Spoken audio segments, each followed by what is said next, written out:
I stood in the corner of the polished marble living room, holding a heavy silver tray loaded with champagne flutes. The bright crystal chandeliers hung high above, casting sharp reflections off every glass surface, but all I could feel was the weight of the silver in my hands. My mother-in-law, Eleanor, snapped her fingers at me across the room like I was a stray dog. It was the night of the annual Vance family gala, a night meant to celebrate Carter's supposed real estate success and showcase the family's rising status to the city's elite. Julian, move faster. Eleanor barked. She did not bother to lower her voice in front of the wealthy guests who stood around in tuxedos and designer gowns. You are completely useless at business, so the absolute least you can do tonight is keep the glasses full for people who actually matter. Right away, Eleanor, I said, keeping my voice steady and flat. Don't call me Eleanor, she snapped back, leaning in close so only I could hear. To you I am Mrs. Vance. Remember your place in this house, Julian. You are living here under my charity. I looked past her toward my wife, Chloe. She caught my eye for a second, then quickly turned away, staring down at her silk heels. 3 years ago, when we married in a simple civil ceremony, she promised to stand by me no matter what anyone said. But lately her family's endless cruelty had completely worn her down. She was ashamed of me because I didn't drive an expensive sports car, wear custom suits, or brag about multi-million-dollar property deals at high society dinners. I walked toward Chloe, tray in hand, trying to get her attention. Chloe, I called out softly. Can we talk for just a minute?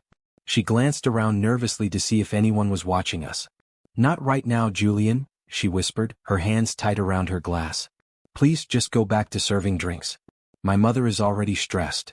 She's talking to me like I'm a servant, Chloe, I said, looking into her eyes. Are you really going to pretend you don't hear it? She's just nervous about the mayor arriving, Chloe said, avoiding my eyes. If Carter gets this contract tonight, everything changes for us. Why can't you just cooperate for once instead of making things awkward? Before I could answer, a loud laugh cut through our conversation. Hey, butler boy, Carter shouted, stepping directly into my path with 3 of his wealthy friends following close behind. He purposely bumped his heavy shoulder straight into mine, sending a wave of cheap sparkling wine sloshing right over the rim of 3 flutes and soaking into my white dress shirt. The alcohol burned cold against my chest. Carter's friends burst into cruel snickers. Oops, Carter sneered, raising his hand in mock surprise. Watch your step, Julian. You're so clumsy. My custom silk shirt costs more than your entire monthly allowance from my sister. It's fine, Carter, I said quietly, adjusting my grip on the silver tray and keeping my composure intact. I'll go clean it up in the back. You better clean it up fast, Carter said, stepping closer and tossing his empty crystal glass onto my tray with a harsh clink. Tonight is literally the biggest night of my entire life. Mayor Sterling himself is coming to this house in less than an hour to sign the downtown urban renewal deal with my firm. Don't do anything to embarrass us in front of the city's leadership. Is the deal already finalized then? I asked, looking him straight in the eyes. Carter laughed, shaking his head with smug arrogance. Of course it's finalized. Who else in this city has the connections or the power to pull off a $500 million restoration project? The Vance Heritage Foundation set up the funding, and my company is taking the contract. It's practically free money. And you think the foundation chose you because of your record? I asked softly. They chose me because I am a Vance, Carter bragged, turning to his friends who nodded in agreement. Now get out of my face and fetch us another bottle. The good vintage this time, not the cheap stuff you usually drink. I kept my head down, stepped around him, and walked slowly toward the back hallway. Inside my chest, a cold, sharp fire began to burn away the last lingering bits of my patience. Carter didn't know the truth. Nobody in this room did. The city had not chosen his real estate firm because of his brilliance, his connections, or his family name. In fact, his company was on the brink of collapse due to years of terrible management and reckless debt. They were only being considered because my private organization, the Vance Heritage Foundation, had put his firm on the shortlist. I had done it months ago as a final, quiet test to see if Carter had any real competence, and to give my wife's family a legitimate chance to build something real. He was failing that test miserably. And standing in this crowded room, watching my wife turn her head away while her brother dumped wine on my clothes, I realized the test was officially over. I stepped into the quiet butler's pantry, grabbing a handful of linen napkins to wipe the spilled champagne off my sleeve. The harsh white light of the pantry made the damp spot on my shirt look even worse. My phone buzzed in my pocket, vibrating twice against my hip. I pulled it out and tapped the encrypted screen. It was a secure message from Marcus Hayes, my chief legal manager and private advisor. Sir, Mayor Sterling is on his way to the Vance estate right now. The city paperwork for the $500 million downtown revitalization grant is completely finalized and ready for your final digital signature. Do you still want Carter Vance's company to lead the construction phase? I stared down at the glowing screen, my chest tightening with heavy disappointment. For 2 years, I had secretly funneled contract leads to Carter's struggling business, working behind the scenes solely to make Chloe happy and give her family a real chance at success. I had given them endless opportunities to prove they possessed a shred of integrity or basic respect. But seeing how easily they humiliated me tonight, and watching my own wife stand by, turn her head and let it happen, made the harsh truth completely unavoidable. The heavy pantry door swung open, cutting off my thoughts. Chloe stepped inside, carefully shutting the door behind her to block out the noise of the party. "Julian, what on earth are you doing in here?" she asked, her voice sharp and tight with stress. "My mother is absolutely furious that the appetizer trays are empty out there." I lowered my phone, looking directly into her eyes. "Chloe, I am your husband, not their servant. Why didn't you say anything when Carter deliberately bumped into me and spilled his drink on my chest?" She let out a frustrated sigh, pressing her fingers against her forehead. "Julian, please do not start a dramatic argument tonight of all nights. Carter is on the verge of bringing in the biggest contract in our family's entire history. If Mayor Sterling signs that paperwork tonight, our family officially enters the Billionaire Club. And that excuses how he treats me?" I asked, taking a step closer to her. "That excuses how your mother speaks to me in front of dozens of strangers? Can't you just swallow your pride for one single evening?" she demanded, throwing her hands up in exasperation. "Look at yourself. If you actually had a real job or brought home a decent income, maybe they would treat you with some respect. But you don't. You just stay home while everyone else works hard to build something. A real job." I chuckled softly, feeling the deep heartbreak inside me instantly turn into pure, cold clarity. "Is that what you truly think of me, Chloe? You really believe I'm absolute nothing without a title and a fancy corporate office?" "I didn't say you were nothing," she snapped back, though her eyes flickered with a sudden flash of guilt. "I'm just tired of constantly feeling trapped in the middle between you and my family. Just clean yourself up, go back out there, keep serving the drinks, and please do not make a scene when the mayor finally arrives." "I see," I said softly, staring at her as if looking at a complete stranger. "You've made your feelings very clear." "Good," she said, letting out a tense breath. "Because tonight is about Carter's future, and I won't let you ruin it." She turned around without another word, straightened her gown, and walked back out into the crowded ballroom, leaving me alone in the sterile silence of the pantry. I looked down at my phone screen, which was still lit up with Marcus's urgent inquiry. I opened our private chat channel and typed a short, direct reply. "Hold the contract immediately. Do not sign or approve anything until I give you the order in person." A second later, Marcus replied, "Understood, sir. Mayor Sterling has just arrived at the gates. I am standing by for your instruction." "It's time," I whispered to myself, slipping the phone back into my pocket. I smoothed down my stained collar, took a deep breath, and pushed open the pantry door. As I stepped back out into the gleaming ballroom, I could hear the loud, booming laughter of Carter and Eleanor near the front entrance. They were boasting to a group of investors about their guaranteed victory, completely oblivious to the fact that the entire foundation of their financial empire was held together by a single string, a string I was about to cut. I picked up a fresh silver tray from the side table, set 2 clean glasses of water on top, and walked calmly into the center of the crowd. The quiet, hidden life I had chosen to live with Chloe was over. They wanted a show, and tonight I was going to give them one they would never forget. At precisely 9 o'clock, the grand double doors of the ballroom opened wide. Mayor Robert Sterling entered the room, escorted by 2 uniformed security guards. The loud chatter in the hall died down instantly, replaced by a sudden, respectful hush before the entire crowd burst into enthusiastic applause. Eleanor moved fast, gliding across the room with a wide, polished smile, her massive diamond necklace flashing brightly under the crystal chandeliers. Carter strutted closely behind her, pulling down his suit jacket and smoothing his tie as if he owned the entire room. "Welcome to our home, Mayor Sterling."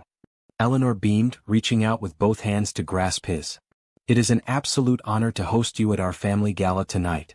"Thank you, Mrs. Vance," Mayor Sterling said, his voice measured and formal. He shook her hand briefly, his eyes sweeping across the room. "I am here on urgent business regarding the downtown project." Carter pushed himself forward, thrusting his chest out proudly. "Mayor Sterling, I have the executive pen right here in my pocket," he said, offering an eager hand to the mayor. "We can go directly to the private study, sign the final agreement, and come back out to celebrate. My development team is fully prepared to begin breaking ground tomorrow morning." "Hold on a moment, Mr. Vance," Mayor Sterling interrupted, pulling his hand back slightly. His brow furrowed, his eyes scanning the crowd with obvious anxiety. "Before any papers are signed or any celebrations begin, I need to speak directly with the head of the Vance Heritage Foundation. I was explicitly told he would be attending this gathering tonight." Eleanor let out a light, nervous laugh, clutching her pearl necklace. "Oh, Mayor Sterling, you must be mistaken. The Vance Heritage Foundation carries our family name, of course, but even we have been trying to figure out who actually owns it for months. The true benefactor is an anonymous billionaire who guards his identity fierce. I can assure you he isn't here in our home tonight." "He is definitely here," Mayor Sterling said firmly, stepping past Carter to look deeper into the ballroom. "He messaged my personal office less than 10 minutes ago, confirming that he was currently standing right inside this very room." "What?" Carter asked, his confident smile wavering for the first time. He looked over at his mother, his forehead creasing in deep confusion. That doesn't make any sense. We checked the guest list ourselves. Every single person in this room was vetted by my office." "Are you certain it wasn't a prank message, Mayor?" Eleanor asked, her voice faltering as she looked around at the curious faces of her wealthy guests. "We know everyone who is anyone in this city, and I assure you no anonymous billionaire has checked in through our front gates.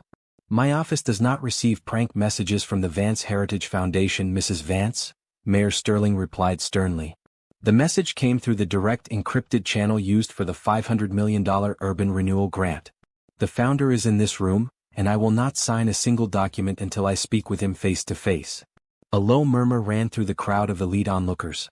Guests began looking around at one another, whispering back and forth, trying to guess which quiet multimillionaire in attendance might secretly control the city's largest charitable reserve. Carter took a nervous step toward the mayor. "Sir, if we could just step into the office, I can show you our complete financial projections for the downtown sector. We don't need to wait for a representative who might just be testing us." "I said we wait, Mr. Vance," Mayor Sterling cut him off coldly. "The city's future depends on the foundation's approval, not just your company's construction capability." While Eleanor and Carter exchanged frantic, confused looks, Eleanor's eyes swept across the edge of the room.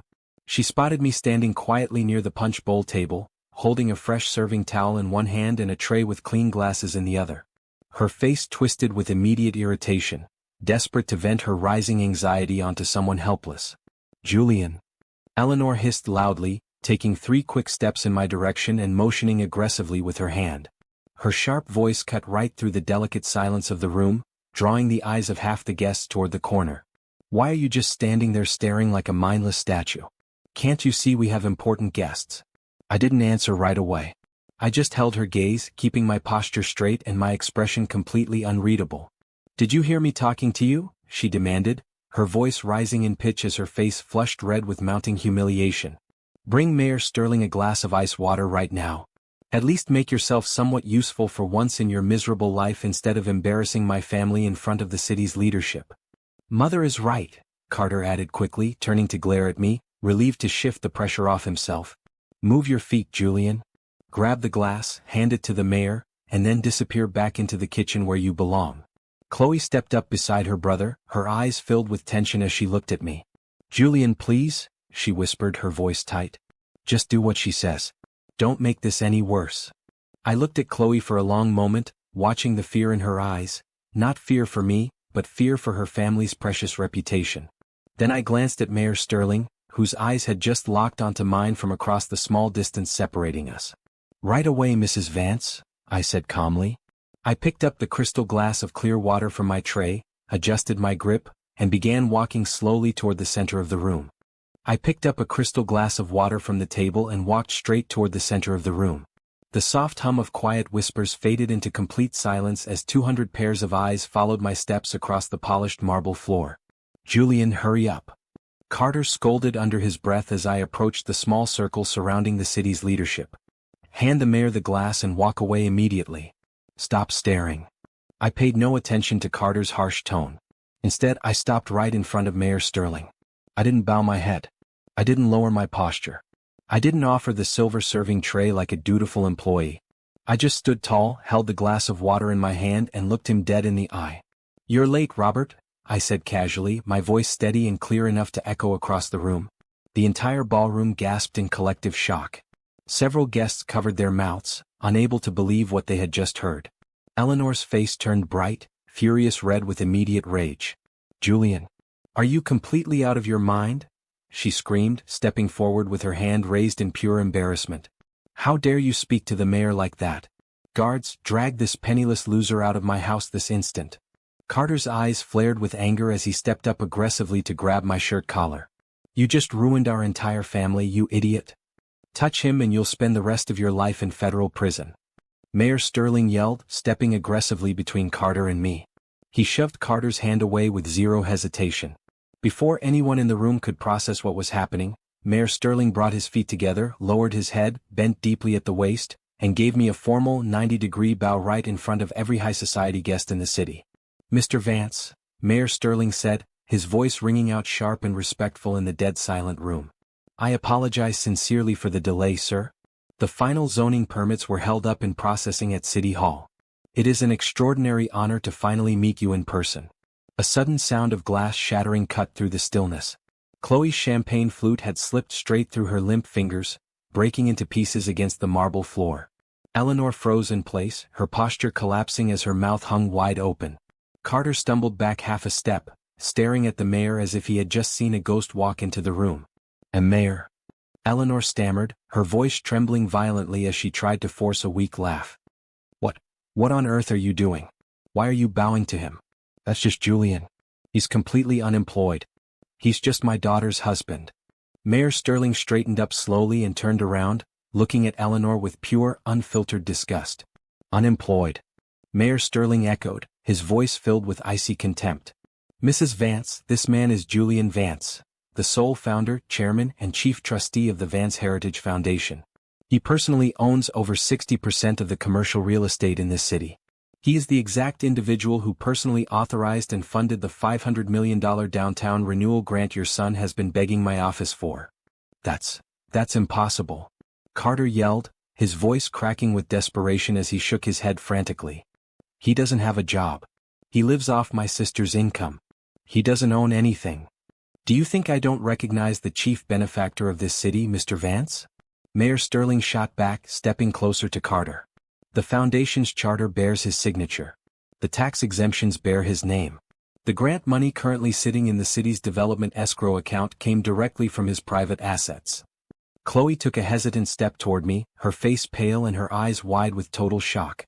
"Julian?" she whispered, her voice shaking so hard she could barely frame the word. Is this true? The foundation, the grant, it's all yours." "It has always been mine, Chloe," I answered, looking at her without a single trace of emotion on my face. "The money, the contracts, the properties, all of it. I built it long before I ever stepped foot into your family's house." "Why didn't you say something?" Eleanor choked out, clutching her diamond necklace as if she couldn't breathe. "Julian dear, why would you hide something so major from your own family? We would have celebrated you. We would have treated you like royalty." "That's exactly why I didn't tell you, Eleanor," I said, my voice cold and unyielding. "Because true respect isn't given when someone knows you hold power. It's revealed when they think you have none." Carter gripped the edge of a nearby table, his knuckles turning white as he looked from the mayor to me. "Mayor Sterling, please, we can still execute the contract. The agreement is ready to sign. My company can handle the project." "That decision is no longer up to me, Mr. Vance," Mayor Sterling stated plainly, turning back to face me. "The city only acts on the explicit instruction of the foundation's owner. Mr. Vance holds absolute veto power over every single dollar in the urban grant." The silence in the ballroom returned, heavier than before. Every eyes in the room was now fixed entirely on me, the man who, only 5 minutes ago, had been ordered to clean up spilled wine. "Julian," Chloe pleaded, taking another step forward and reaching her hand out toward me. "Please, let's talk about this privately. We're husband and wife." I looked down at her reaching hand, then back up into her tear-filled eyes. "We were husband and wife, Chloe. But tonight, you showed me who you really are when you thought I was nothing." Silence fell over the room so heavy you could hear the soft hum of the air conditioner overhead. Nobody moved. Nobody dared to breathe loudly.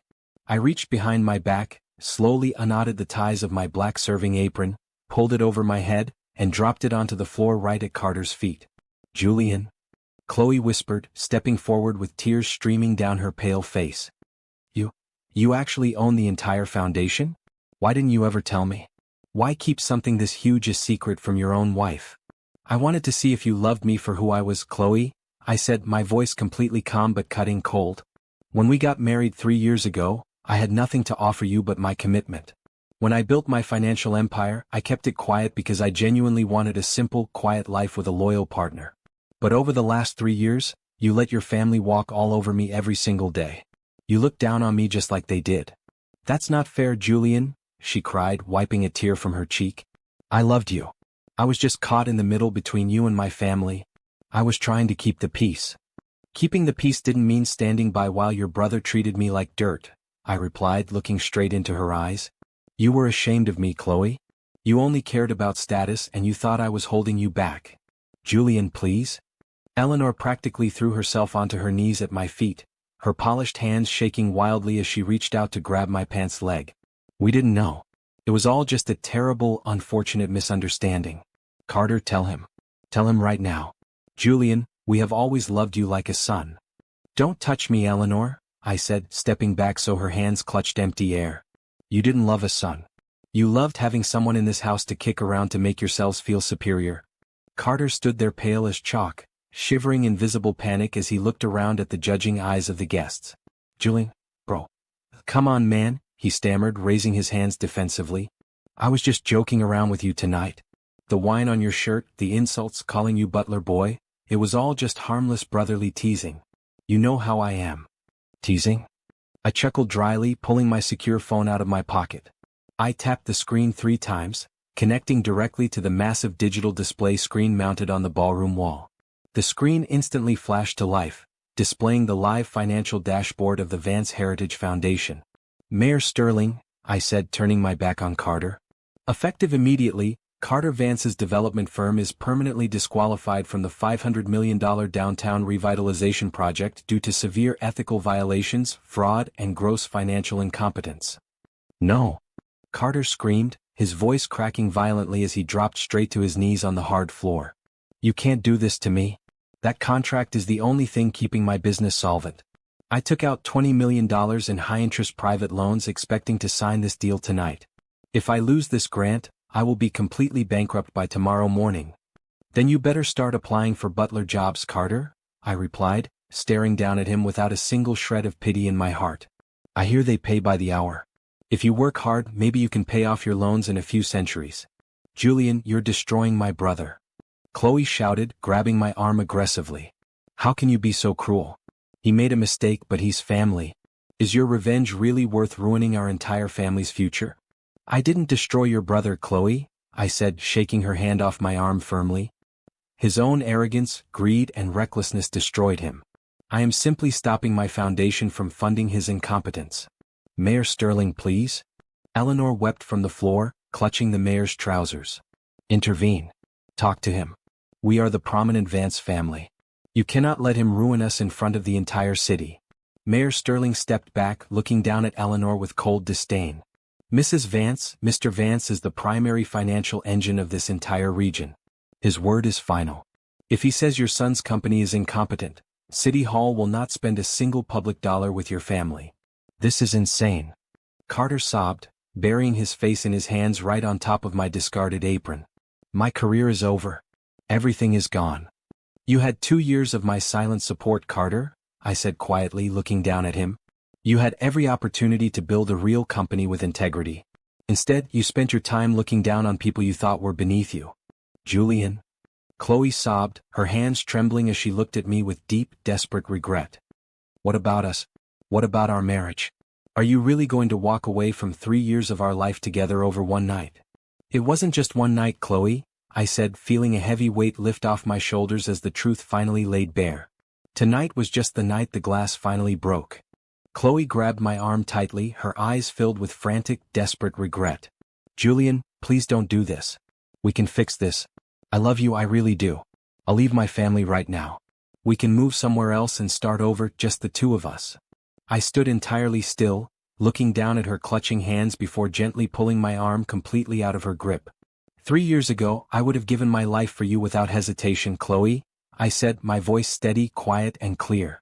But tonight, when your brother poured wine across my chest and you turned your back on me to save face, you made your final choice. You don't love me.